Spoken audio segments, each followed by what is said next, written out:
afternoon, everyone.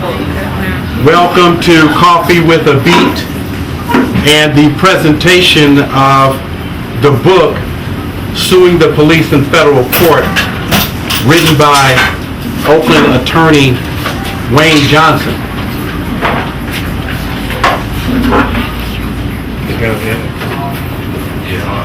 The issue of lawsuits against the police in federal court is a relevant one. It is an important one. And to get this conversation started, I want to share a personal experience with you, which I think underscores the importance of this book and the skills that we as citizens need to learn in order to protect our constitutional rights. All of you know of Dr. Martin Luther King, and you probably also know that he was assassinated on April 4th, 1968. I remember that day, and I also remember the feelings that I had about his assassination. But let me share with you this story. On my way home from school and walking down what was then called East 14th Street, which is now called International Boulevard, I was stopped by 4 police officers. They careened to the side of the curb, got out of the police car, and started shouting at me, "Run, nigger! Run! Run, nigger!" I stopped, and I looked at them as they approached me with firearms. One, a shotgun in his hand. He walked up to me and he put the barrel of the shotgun on my forehead, continuing to shout to me, "Run, nigger!" And with the barrel of the shotgun on my forehead, I looked at him and said, "I'm not running anywhere." At which time they stalled and then arrested me and put me in a police wagon and took me down to the Oakland City Jail, which is located on 7th Street. I was put in confinement, and I was released the next day, along with hundreds of others, many of whom I had known since I was in grade school. Now, in order to understand the significance of this incident that occurred in my life, we have to now go back and take a look at each frame of that experience. First of all, excessive force was used against me. I was not armed. Secondly, there was no reasonable suspicion that I was involved in any crime or that I was planning to commit a crime. And because there was no reasonable cause or suspicion to suspect that I was a wrongdoer, there was no probable cause to do what was done to me. I was not read my Miranda rights. I was not told that I was under arrest. But I was taken and I was put into the police wagon and taken downtown to the city jail. And for a period of time, I have lost control of my life. Each one of those frames of that total experience constitutes a violation of the rights that are guaranteed to me under the Constitution, specifically the 4th Amendment of the Constitution. And it is evidence in my personal life that the police do commit excessive force, that they do brutalize citizens, and that if our citizenry is not aware of the tools which they need to defend themselves legally, then they become victims as their rights are disregarded. Now, if we fast forward to what we experience today in the city of Oakland, the issue is whether or not those very constitutional rights which were denied me on the day that Dr. King was assassinated are being denied to other citizens in the city of Oakland. The answer is yes, those rights are being denied. Constitutional violations take place regularly in this city. And if you have been watching the news, particularly what occurred in Boston, then you may well be aware that it is now precedent that a police force can act under martial law and confine a whole city on the notion of public safety, denying everyone their constitutional rights under the Fourth Amendment. We also have a situation in this city in which we suffer from pervasive crime, violent crime. But what many citizens are not aware of is that over the last 50 years, there has been a slow process building up which has resulted in the concentration of thousands of marginalized minority people in Oakland. Marginalized economically, detached from families that are broken, economically impoverished, creating conditions that are a recipe for violence. In fact, there is a new kind of concentration camp. And even though you do not see the walls and the barbed wire, and you do not hear the barking dogs, and you do not see the searchlights beaming at night, in effect, it is a concentration camp in which those who are marginalized, disenfranchised, and those in association with them are subject to arbitrary applications of police force, while at the same time minority attorneys in the state of California are decreasing below 1% of all attorneys, meaning that for you it is less likely that you will have access to representation if your rights are denied. Under the idea of exigent circumstances, if you are in relation to a parolee, police can enter into your home without a warrant. Remember, I was arrested. There was no reasonable suspicion. There was no probable cause. There was no warrant.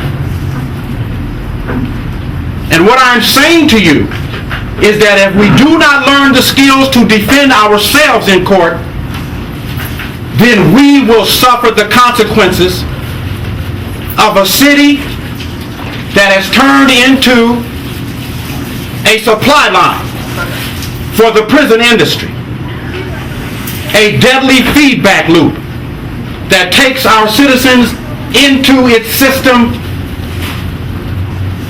dehumanizes them, returns them to the cities of their origin, where they are denied opportunities to escape the stigma that is attached to them for the rest of their lives.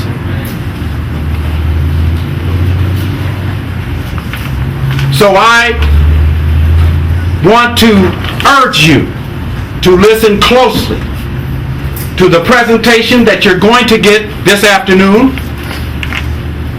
Learn the skills that will enable you to defend yourself legally, to know your rights when you're pulled over, to understand that you do not need to answer questions to the police. Ask for your Miranda right to have an attorney present. Remain silent. That is your right. And never fear the right that you have to associate freely with those in your community, because that is a way that the police state disengages each of us from one another, and by instilling the fear bring on a chilling effect that disarms us emotionally and intellectually when it is so obvious at this time that increasingly our constitutional rights are being eroded and that we are moving in the direction of a police state. So I want to stop now, and I want to introduce you to a very special guest who is going to speak to you before Dr. Johnson, a very famous attorney, Attorney Howard Moore. Morning, an Oakland school custodian heard his dogs barking at the rear of his house. Given the condition and the situation in the neighborhood in which he lived, he got his weapon. He went to his window at the rear of his house and he looked out with the window closed. Unknown to him, police officers had come to his house to serve a search warrant for his wife, who was wanted for credit card fraud. One officer had been deployed to watch the rear of the house and not let anyone leave the rear of the house. The officer looked up and he saw the school custodian in the window and fired a shot without warning and killed him. The people who were related to that school custodian came to a person that you're going to hear from later this afternoon. Still further on in time, a person who was a meth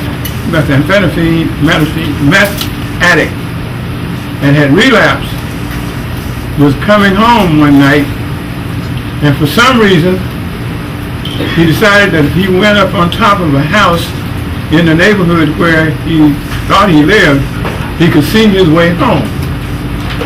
So he climbed up the tree adjacent to the house and got on the roof. It was about 3 a.m. in the morning. And of course, the people who lived in the house and lived in the neighborhood would become alarmed at such conduct. They called the police. 3 police officers responded to the scene.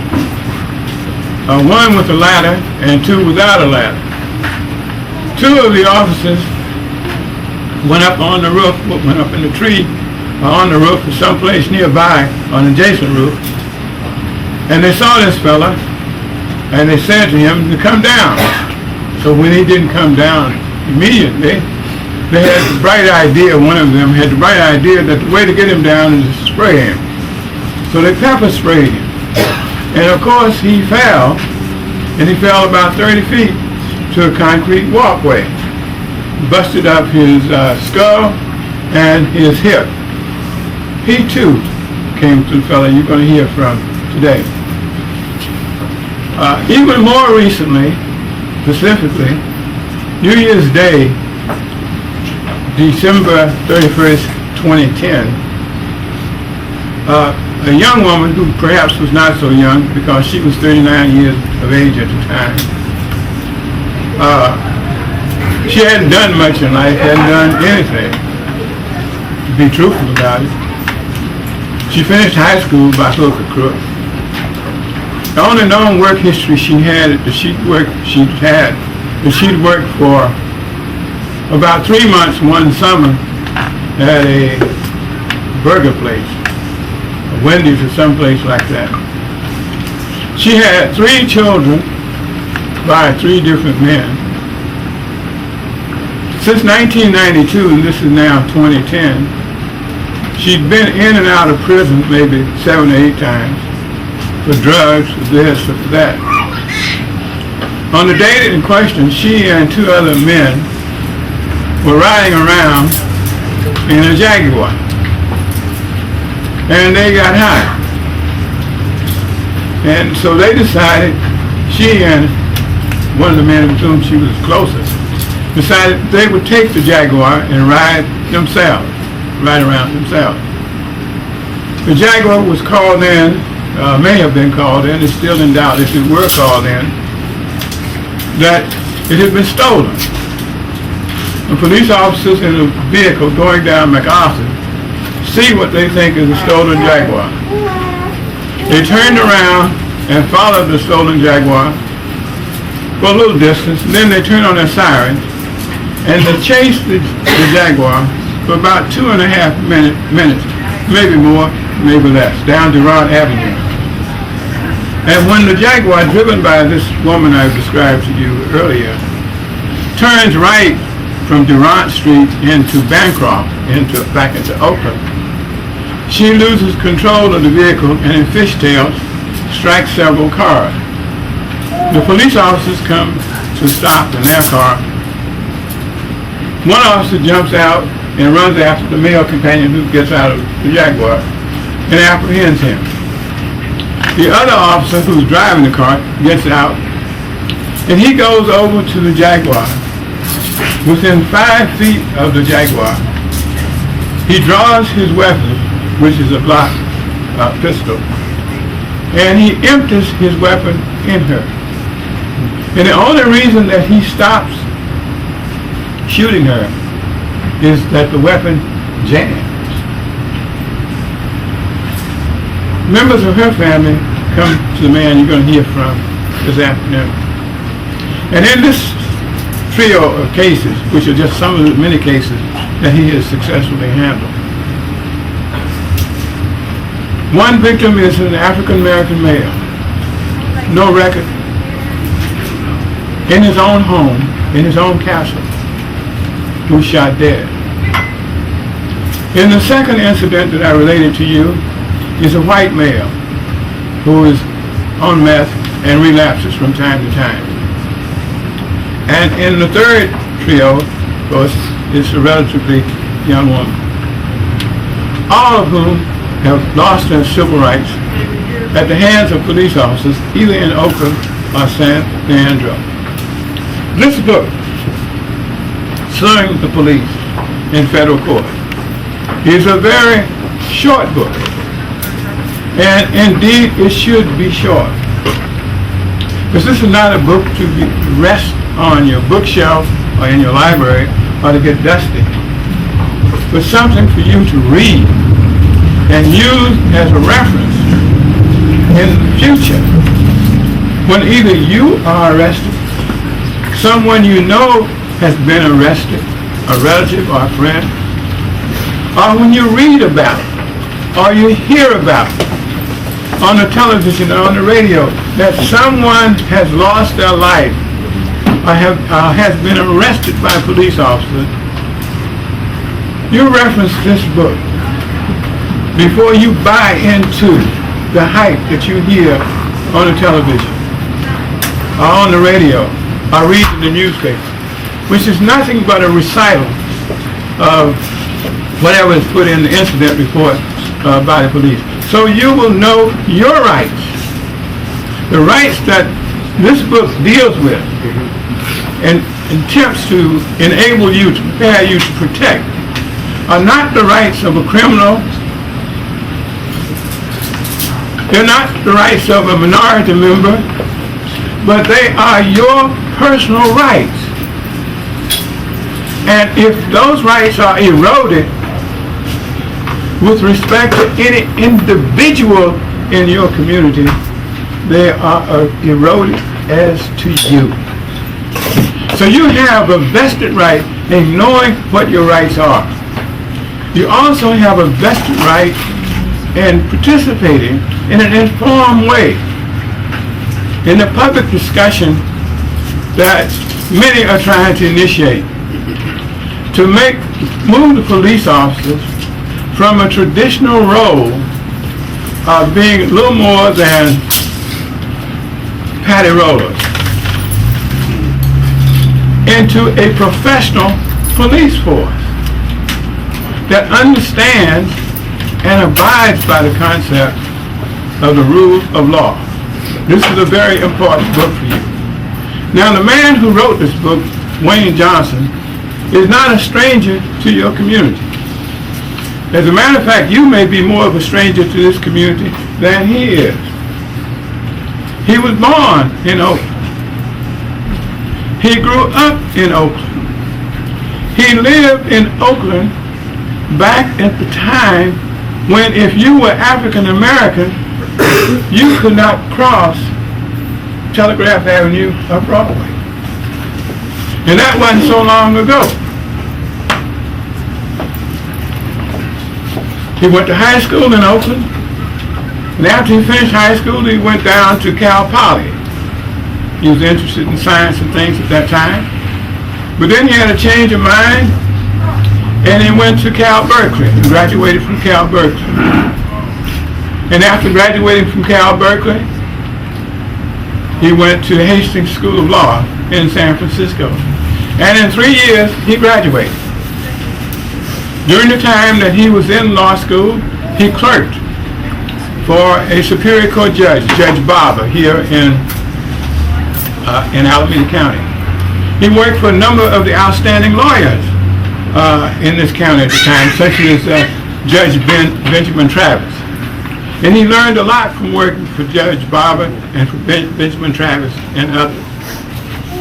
And his whole practice, and I should say he took the bar and he passed his first time, and which disputes the idea that minorities can't pass the bar and they have to take it 100 times to get admitted. And he didn't take a job with a corporation. He didn't go work for the district attorney, sitting across from black people and putting them in jail. He didn't take a job where he'd make 5 or 6 times the money that he makes now or has made working for a corporation in a discrimination lawsuit where you sit there and you ask a poor black person, do you believe you've been discriminated against? And they say, no, I don't believe I'm discriminated against, even though they brought a lawsuit. Or you ask them, what evidence do you have of discrimination? They say, I have some vibrations. It's just a vibration. And then as a lawyer, you just laugh and giggle to yourself. He didn't take that type of job that would reward him. But he came back to you, to his community, and he's been practicing now since 1983. And a lot of those years he's been practicing with me, and it's been a pleasure for me to work with him. He's handled some of the most important cases in this city, in this county, in the area of police misconduct. He's not as well known as some lawyers, but the product, the outcomes that he gets matches those of anyone in this county and probably anyone in the state of California. Give a rousing applause for Wayne Johnson, who's written this book for you, to help you, and I hope each of you will get a copy of this book and take it with you.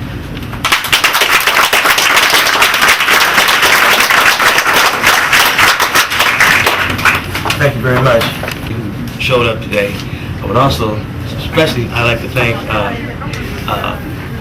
Mr. Nate Smith for Coffee with the Beat. I'd like to give him a round of applause for. And if you get a chance, you know, since the cash register's been kind of locked up because of me, you can come about, get a couple of cups of coffee or whatever, and come back another day and see him. He's a really honest individual, caring and cares about the community. All right.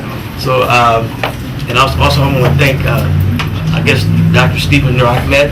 I first met him when I was about 18 years old at Cal Poly. He was a student there at that time, and we both came from the city of Oakland, so we kind of communicated it. And when I started practicing law, I had a really problematic case with a guy in Richmond who the police just wanted to send to jail for no reason. They came to his house and found all this money in his house, his safe, and the money was so old they couldn't do anything with it. They thought it was some drug money, but it dated way back to like the 50s or the 60s or something. They had to turn it over. They were so upset. But we had a lot of lawsuits, so I came to Mr. Howard Moore.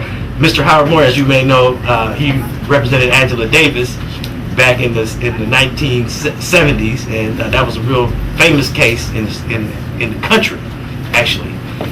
But for his efforts, and he along with Mr. Leo Bratton, you might have never heard of Angela Davis today. So I really want to thank him again. And I want to thank everybody that, again, some of my family members are here. And as a matter of fact, when I decided to write this book, there are 2 editors in my family. One was unprofessional, my daughter, and the other one was my sister. So I talked to my daughter, and I said, hey, I'm considering you, and she said, why don't you use your sister? I said, okay, that's fine, because she's professional. She has a card and everything. So if you see her name in the book, that's my sister, and she's a very good book editor. Now, the reason I wrote this book, first of all, what I want to do is I don't have but about 11 copies of this. So what I want you to do is just peek at it and pass it along. I could have produced a whole bunch, but I didn't want to make a lot of waste. This is the Fourth Amendment and the Fifth Amendment to the Constitution. Just take one and read it, and when you get finished reading it, just pass it along to someone else.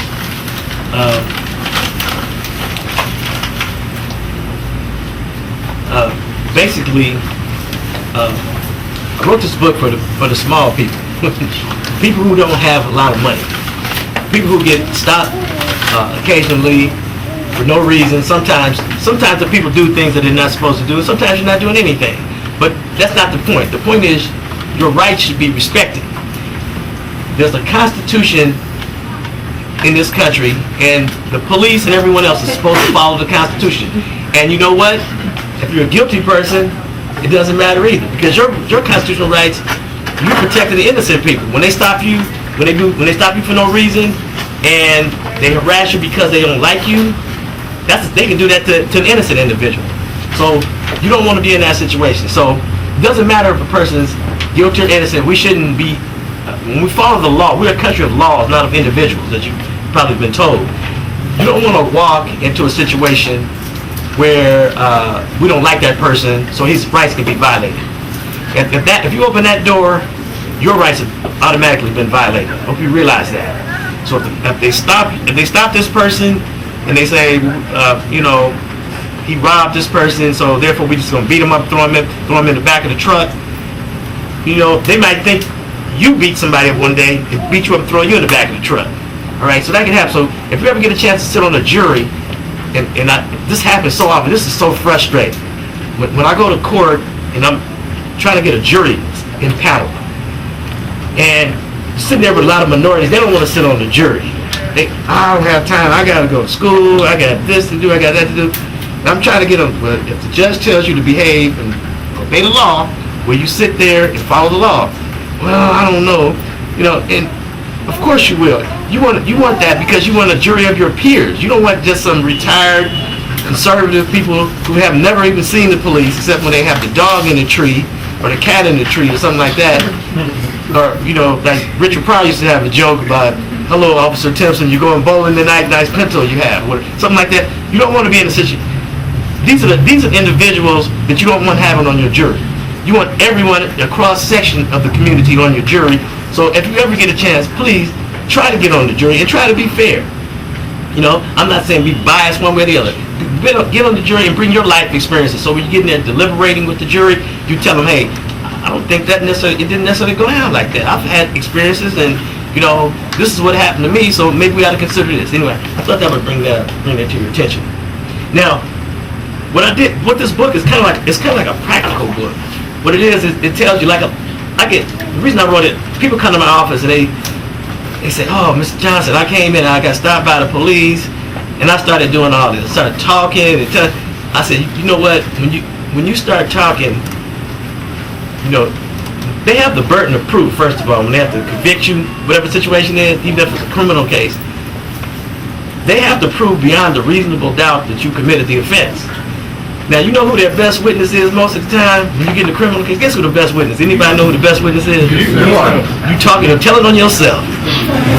If you keep your mouth shut sometime, a lot of people think they can tell the different story and get out of going to jail. They can say, well, I was down there, but I didn't do the crime.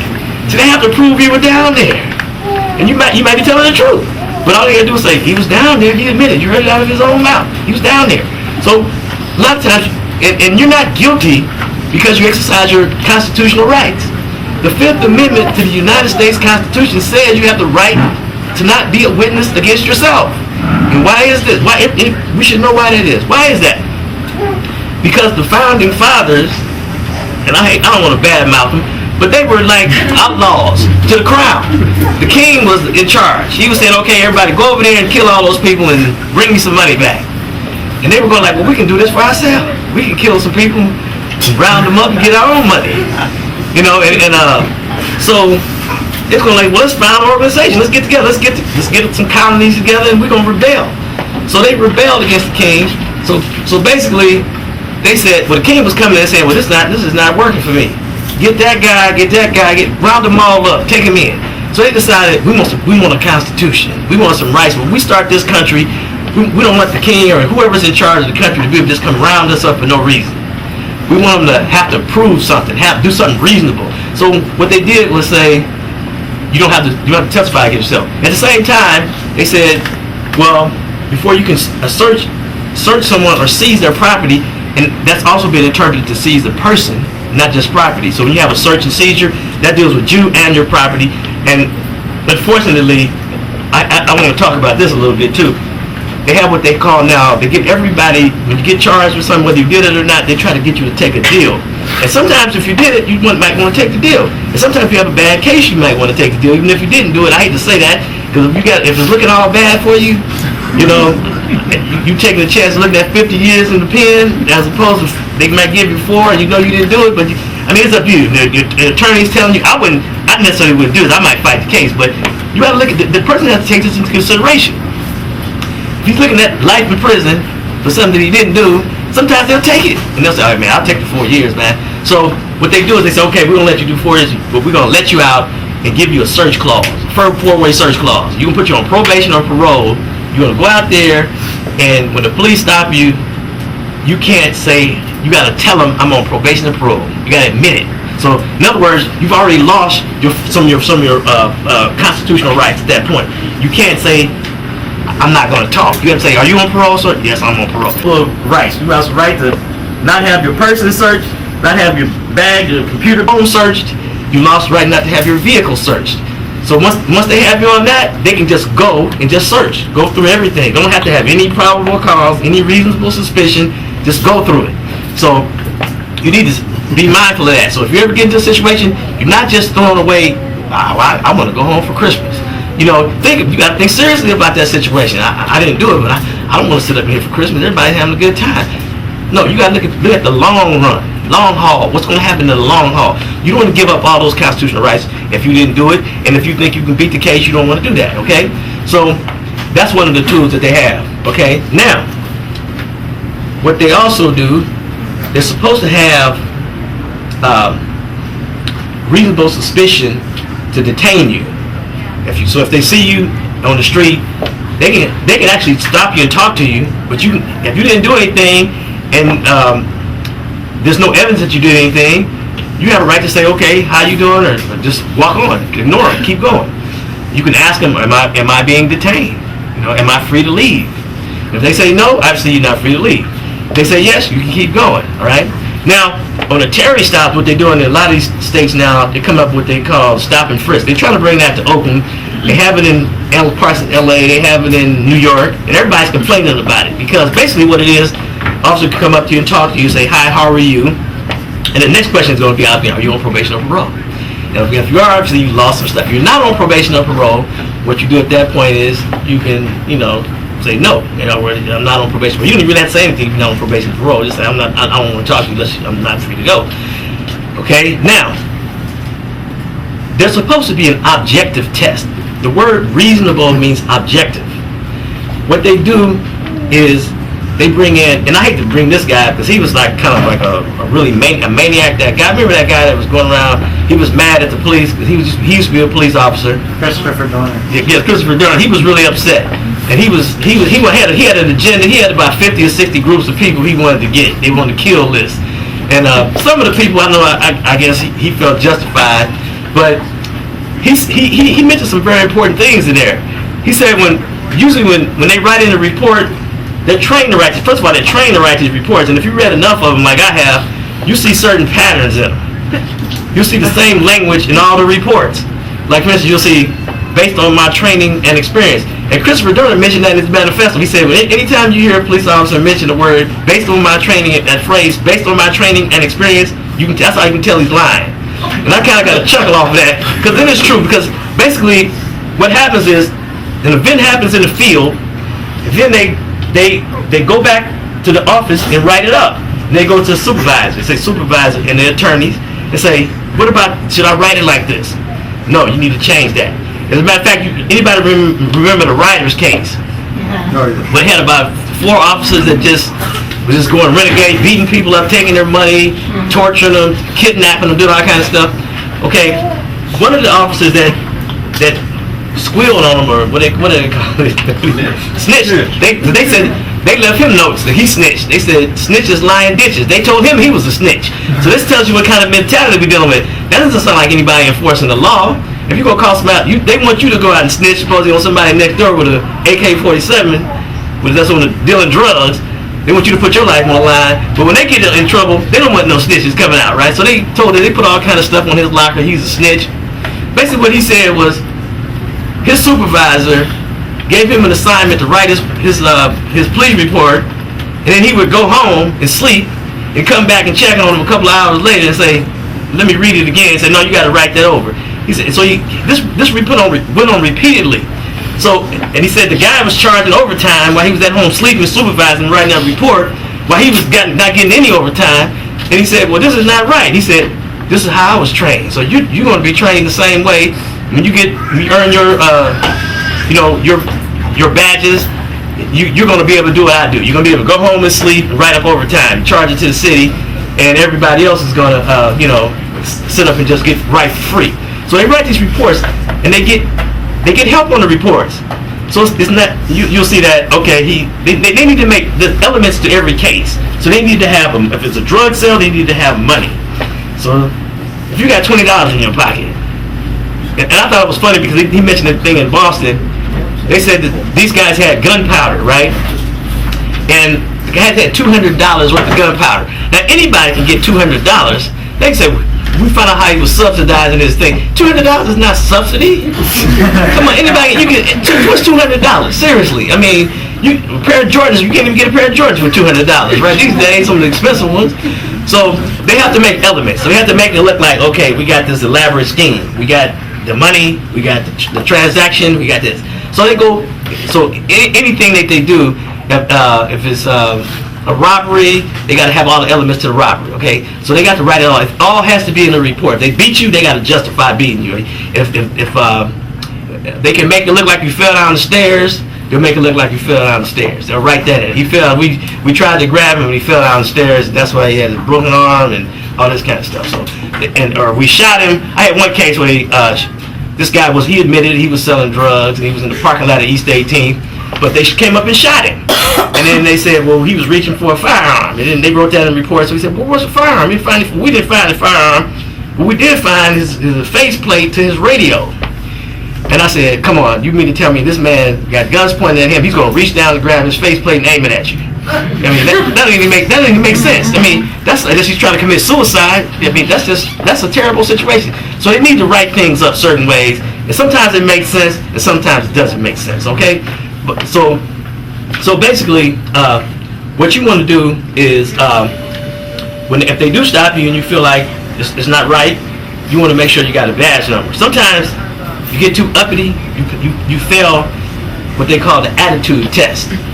Are you a real smart mouth person? Okay, so you asking for my badge number, huh? Okay, I'll show you. I'll tell you, when I was a young man, even as a young attorney, when I was like 25, okay, they used to they stopped me for no reason, just driving down the street. Okay, well, we had a robbery suspect. Look, I said, nobody's walking down the street with a suit on and a briefcase robbing anybody. Come on. Well, and I said, what are you doing? So I gave him a business card. I said, I don't really appreciate being stopped for no reason. I have something to do. Matter of fact, I'm in a rush. I have to get to the copy shop. I have to get this paper file. And well, you got going anyway. I said, well, if you don't let me go, and I lose some money or something, I'm gonna sue you. And he looked at my car, threw it on the ground, then he drove off. But that kind of attitude is bad. Now, some officers, I don't want to just blackball the whole place. They got some real cool officers in there, but they'll tell you too, they can't do too much talking either, because if they do some talking about, they see something that's not right, and they go report it, guess what's going to happen? What happened to Christopher Dorner is going to happen to you for one thing. Another thing might happen to you, there was a guy named Serpico in New York, if you ever get a chance to watch that movie. he faked on some officers, and they set him up and to get him shot up on a drug deal going bad. So there's a real fear out there. So sometimes you got these guys out here who just don't care about anything but what they want to do. They have their own agenda. They got a badge. They got authority. It's like, I'm in charge, okay? And some of these guys were bullies in high school, and some of them were the guys who got picked on in high school. And they just, I'll get somebody now. It's my turn, you know? I have a gun, you know? I'm the guys that, I'm gonna get that guy who wear those nice shoes. He's bothering me. I'm gonna get him. He looks just like that guy used to get me 5 years ago. So he took my money, turned me upside down. You ever see this underdog? The bad dog, he turned the man upside down and shut all the money out of his pocket. But anyway, now the Fourth Amendment again says that they can't stop you unless they can cite some facts. Now, I went over training and experience. Now what they can do is, I thought he had something. It looked like an exchange, a dope exchange. And that's supposed to be objective, right? That's not objective. If I walk up and say, I think you had a gun, that's my personal opinion. All right? Now what they do is they allow them to use that, though. They can use that and say, okay, what's the factors here? Okay, it was a dark street, high crime neighborhood. Guess what a high crime neighborhood is? It's not up in Montclair. So if you live in a certain neighborhood, you automatically got one of the factors going against you. And that's automatic. They can put that in the report, high crime. And they've been allowed to use that. Okay, we got a dark street, we got a high crime neighborhood, we got a guy that looked like a suspect from a crime from 2 years ago. You know, he fit the description. What was the description? I don't know. Asian, black, I don't know, whatever. They didn't come up with some description. And they say that's fit the description. And they can find as many crimes as there supposedly are. They're going to find somebody in some place they can say, you look like one of the suspects that they were investigating. They can just go dig somebody up and say, you look just like them, even though you don't look anything like them. And they can use that as another factor. So they got a lot of these personal factors. And then, like I said, they get you down to the hot seat, and then you start talking. So then, obviously, that's what you don't want to do. What you want to do is hopefully you can get some witnesses. If you ever decide to sue and this happens to you, see if you can muster up some witnesses either on the scene, some kind of, see if you can remember somebody, so you can see the door they went into, so you can remember a license plate of somebody that's driving by. If you get a chance to talk to somebody, say, did you see it? You know, what did you see? Can you give me your information? Can I give you my information? And that's what you want to do, okay? If you can get photographs. A lot of people say, oh, this is real funny. When there's a crime that takes place in a public vicinity, like a mall or something like this, or even in jail. Some people get beaten up in jail by the sheriff deputies. They come in. Well, the police, they got a camera up there.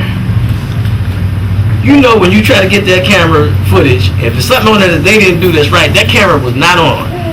Okay, the only time that camera's going to be on is when you did something wrong.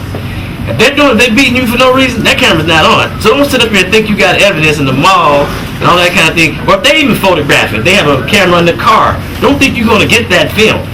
Because it's a possibility you can get it, but don't think you're just going to get it. So these are some of the things you need to be mindful of if you get into trouble. Okay?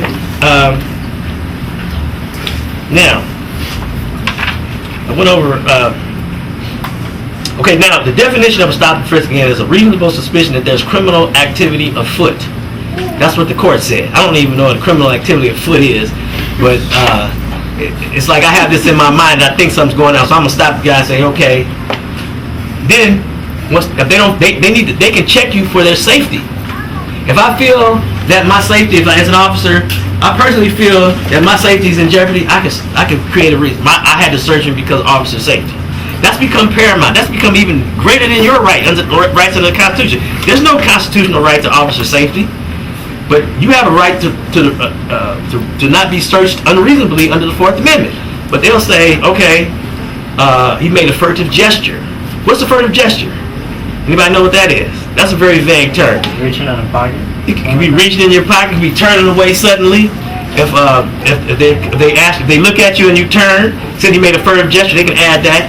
So then even if you didn't do it, even if it never happened. Okay, one guy got shot, he had a scale, he lost that case. He had a scale in his pocket.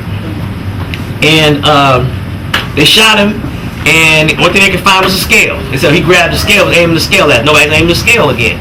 So these are the things that happen to you. All right? So what you want to do is, again, very important, witnesses, photographs, videos. If anybody has cell phone videos, it's very helpful in the Oscar Grant case. When the individual had, that was a horrible shooting. I guess everyone saw that on the video, right? That was just terrible. And then they punched the guy, knocked him down, and then shot him in the back and said I was reaching for my taser or something like that, and ended up shooting him with his firearm. You know, the taser don't feel anything like a firearm, and that's just horrible. I think the guy just lost his cool and got mad, you know, and just decided I'm just gonna blow him. I don't even think he really wanted to blow him away. Actually, I think he just got mad, so I'm gonna shoot him. And then he died, and he tried to make up a lie about it. But that's still bad. I mean, it's still a crime, and it's still a second-degree situation murder. Even if it's not a first-degree murder, you can form the frame of mind in a second to kill somebody to be first-degree. And he formed that frame just enough. He got upset and lost. He really shouldn't be on the force anyway. He didn't have enough cool to be on the force. And there's a lot of them out there that just want to get revenge on you. So what you need, I'm not trying to embolden you so you get out there and just, and that's what Oscar Grant did. You don't get out there talking about, I'm gonna sue you. You'll never do that. You know, if you in a dark corner and there's 4 or 5 of them, they got guns. Last thing you want to threaten them. Even if you legally can threaten them, even if you have a First Amendment right to say what you want to say, because the Supreme Court has already held you have a right to tell the police F you. That real word. You can do that and that's constitutionally protected. You can walk into a courtroom with that on your shirt. Basically, if you're not, I have to wear a suit if I go. But if you like going to court, they can't cut your First Amendment rights off because it's a public place. But it's not smart. Okay, certain things you just shouldn't do. All right. So you should, if you're in the jungle and there's a lion or a tiger, you're not gonna sit up there and dance around and tease them. So you want to be careful. When you see when these people detain you, be careful. Look for badge numbers. Try to memorize them. Try to remember names. Try to remember squad car numbers. Try to remember all these things because they have people. You'd be amazed at how many people come and don't have any of this information. And then when you try to ask the police who was there, I don't know who was there. I had a case where these people were growing marijuana in their house not too long ago in the backyard, and the police saw the marijuana growing. They had a permit, but the police didn't know they had a permit anyway. They got a search warrant. They came to the house. The sergeant came. They had a staging. They had about 40 police officers at the house. They came and hit the lady on the hand with what they call this like a batter ram situation, like an axe. So basically, it knocks the screen door down. Hit her on the hand with it. Cut her hand, really put some damage on her. Had him on the floor, handcuffed behind her back at gunpoint, and nobody remember who was there. If it wasn't in the report, I don't know. Let me look at the report here. I can't. Oh well. I don't know if I was there or not. I don't know when I got there. So we ended up getting 2 of them, but the rest of them we sued about 6 of them. But the rest of the 4 walked off. But the 2 of them they had to pay. But the city had to pay for all of them because it was big. It was like a city event. But in any event, you have to be the person that comes. If you're going to sue them, you have the burden of proof, not them. You have to prove the case beyond. But to preponderance of the evidence. That means if you have a scale and you drop something on the scale and the scale tips ever so slightly in your favor, then you win the case. That's according to the jury. So what you want to do is make sure you can get as much evidence as you can, be as cool and calm and collected as you can. And what my book does is it tells you what you do next. What's the next step? Okay, I get stopped. I didn't like what happened. I had to pay a bail. They dropped the case because it was bad. I had to pay an attorney. I want that back. I want my bail back. I want the pain and suffering back. I spent 10 days in jail. I want that back. I lost my job. I want that back. I lost my car. They towed my car away. I want that back too. I want everything back. And they broke my arm. I want that back. I want medical bills. Okay. So what you want to do is you want to, and again, my book talks about this, but you have 2 bodies of law going at the same time. You have state law and you have federal law. So under the federal law, you don't have to file a claim, but under the state law, you have to file a claim. So you have to go down to City Hall, file a claim, and say, this is what happened to me, and then they're going to reject you more than likely. Say, it didn't happen, so then you got to file a lawsuit. So you can file both the state and federal claims together, okay? And then it talks about, once you get into court, what a complaint looks like. It gives you not the whole complaint, just the face sheet, and it goes over, this is what you have to do next. Once they reject you, file the complaint, then you go to the next step, they have case management statement, they have settlement conferences, then they have trial. It goes through the whole thing. So if you're interested in purchasing the book, and you can give it to somebody who if you don't think you might use it, somebody you know is probably going to need the book at some point. Whether you think you want, so you take the book, don't put it on the shelf, keep it in your glove box in your car or something. Read it from time to time. Read it while you're on BART. It's really short. I made it short. I made it as a useful tool. So something that'll come in handy for you, and you'll know what you're supposed to do and not do. All right. So anybody have any questions? Any questions? Okay. You get the book out. Some books here. If not, if I run out, if for some reason if they get sold out when I get back to the office. Yes. How much is it? Taxes in the county here, it's $16.30. So, and it's, like I say, I think it's like a consultation. It's like a $16.30 consultation. I think you explain to some of the younger brothers with that sagging and bagging, it's making them lose their life. Oh yeah, I have some of that in there too. And I got a little paragraph that talks about don't be a police magnet. And I'm not saying this because I don't think you're cool and all that kind of stuff. I'm just telling you, they got certain people they're looking for. And I hate to say this, they had an officer I met not too long ago. He told me when I said, why they stop African Americans so much? He said, they most likely don't have no insurance, and they no registration, no driver's license, probation or parole, they got a gun under the seat. He said, I know that, and even if I didn't see him do anything, so I'm going to stop him. So anyway, you don't want to ride down the street, with expired tags on your vehicle, have a dead person's arm hanging out the back of the trunk. So, but anyway, you don't want to just draw attention to yourself. You don't play all this loud noise. Because they're gonna stop you. They're gonna try to harass you. All right. So. We're talking about the ones to be having their pants down low, and when a cop tell you to stop, the first thing they're gonna do is try to pull their pants up, and the officer gonna say, well, he went for his waistband. That's why I shot him. Oh, in actuality, he was just pulling his pants up because he's sagging and bagging. He don't have no belt on. Those young brothers need to know about that. That's what all the officers are using now as an excuse for shooting people. Good point. Well, I guess I'm summed up. Anybody interested in getting the book? It's over here. Wayne, what inspired you to write the book, Donna?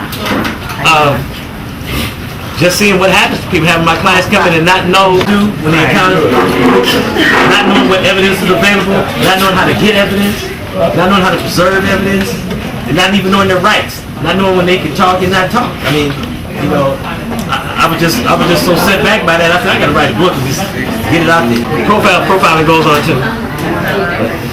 Okay, anybody? Anything else? Any other questions?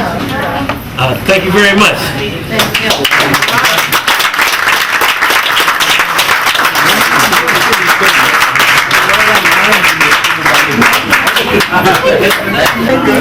My name is Wayne Johnson. If you'd like to order the book, you can contact me through my email address. It's johnsonlawfirm007@sbcglobal.net, or you can telephone me in my office. And if I can get you the phone, I will call you back at 510-451-1166. So what do you think about the presentation? Well, I thought it was great. I thought it was very informative. Yeah, is a book that you think we should have? Sure. Yeah.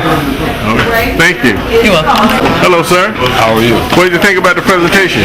Very good. Very good.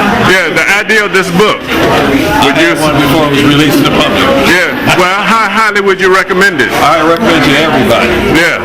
Everybody needs to know about their rights. Because same thing happened to me. I was stopped by the police, arrested, and beat up for mistaken identity. Yeah. And I got paid. As you can see, the line is long here. People signing up to get copies of this book here today. And whatever remains of the day, that remains time. Okay? Okay, thank you. All right. Knowing your rights. You can get the book.